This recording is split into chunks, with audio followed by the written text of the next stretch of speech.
अस्सलाम वालेकुम students. Lesson number 4 हम पढ़ रहे हैं हीट।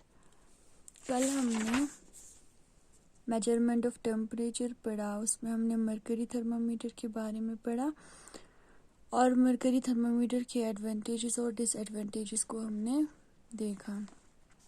आज हम कंटिन्यू करेंगे अल्कोहल थर्मामीटर से। पेज नंबर है 37। Advantages of alcohol thermometer. अब हम अल्कोहल थर्मामीटर के जो फ़ायदे हैं उनको हम देखेंगे। The alcohol thermometers are advantages in the following ways. Alcohol is cheaper, easily available and safe to use. Alcohol जो है वो सस्ता होता है, इजीली हमें मिल भी जाते हैं और यूज़ करने के लिए जो है सेफ भी होते हैं। It has a low freezing point -115 degrees Celsius and therefore can be used to measure very low temperatures up to -115 degree Celsius। Alcohol thermometer के जो फ्रीजिंग पॉइंट है, ठीक है, यानी जो लोअर फिक्स्ड पॉइंट है वो है -115 डिग्री सेल्सियस। इसीलिए जो है जो कम टेम्परेचर जो होता है इसको मेजर करने के लिए भी जो है अल्कोहल थर्मामीटर, यानी कम टेम्परेचर मतलब -115 डिग्री सेल्सियस तक जो कम टेम्परेचर होता है उसको मेजर करने के लिए भी अल्कोहल थर्मामीटर जो है यूज़ होता है। Disadvantages of alcohol thermometer. अब हम अल्कोहल थर्मामीटर के जो है हमने फ़ायदे तो देखा क्या क्या फ़ायदे हैं, अब हम नुकसानात देखेंगे। The disadvantages of using an alcohol thermometer are as follows. Alcohol has a low boiling point, 78 degrees Celsius, and therefore cannot be used to measure high temperatures above 78 degree Celsius।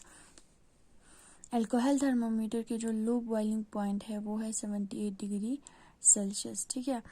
तो इस वजह से जो 78 डिग्री सेल्सियस से जो ऊपर temperature होता है वो अल्कोहल थर्मामीटर से हम मेजर नहीं कर सकते। एक जो है नुकसान इसका ये है, it does not react quickly to change in temperature. ये जो है जल्दी से रिएक्ट नहीं करते जब टेम्परेचर चेंज हो जाते हैं।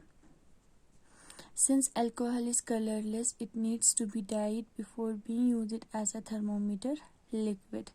अल्कोहल जो है वो कलरलेस होता है तो इसको यूज़ करने से पहले जो है डाई करने की ज़रूरत होते हैं, किससे? एज अ थर्मामीटर लिक्विड से। There are two types of mercury thermometers on the basis of their usage, clinical and laboratory। दो टाइप्स ऑफ मरकरी थर्मामीटर है, किसके बेस पे? उनकी यूजेस के बेस पे। एक है क्लिनिकल थर्मामीटर और दूसरा है लेबोरेटरी थर्मामीटर। अब हम देखेंगे clinical thermometer. It is smaller in size as compared to the laboratory thermometer with the temperature range from 35 degree Celsius to 42 degree Celsius. ये जो लेबोरेटरी थर्मोमीटर है उसकी कंपेरेट में जो है उसके कंपेयर अगर हम करेंगे क्लिनिकल थर्मोमीटर को, तो क्लिनिकल थर्मोमीटर का जो साइज़ होता है वो छोटा होता है, किसके रेंज में? 35 डिग्री सेल्सियस से लेके 42 डिग्री सेल्सियस तक उनका जो है रेंज होता है, किसका? क्लिनिकल थर्मोमीटर का। The corresponding markings in degree Fahrenheit are also usually marked on it. जो डिग्री फ़ारेनहाइट का जो मार्किंग होता है वो भी जो है यूजुअली क्लिनिकल थर्मामीटर पे जो है मार्क किए होते हैं। These thermometers are used for measuring human body temperature. The normal human body temperature is about 98.6 degree Fahrenheit. इस यानी क्लिनिकल थर्मामीटर से जो है हम ह्यूमन बॉडी टेम्परेचर को भी मेजर करते हैं।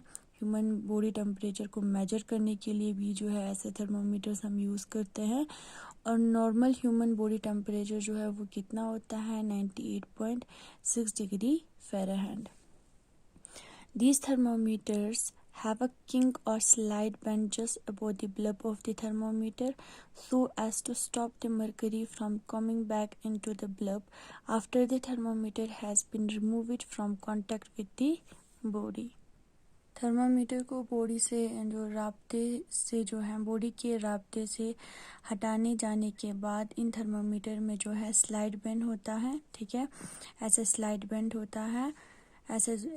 बेंड होता है ताकि जो मरकरी है उसको बल्ब में वापस आने से रोके, ठीक है। तो ये रहा आपका क्लिनिकल थर्मामीटर। कल हम यहाँ से जो है कंटिन्यू करेंगे। थैंक यू, खुदा हाफिज़।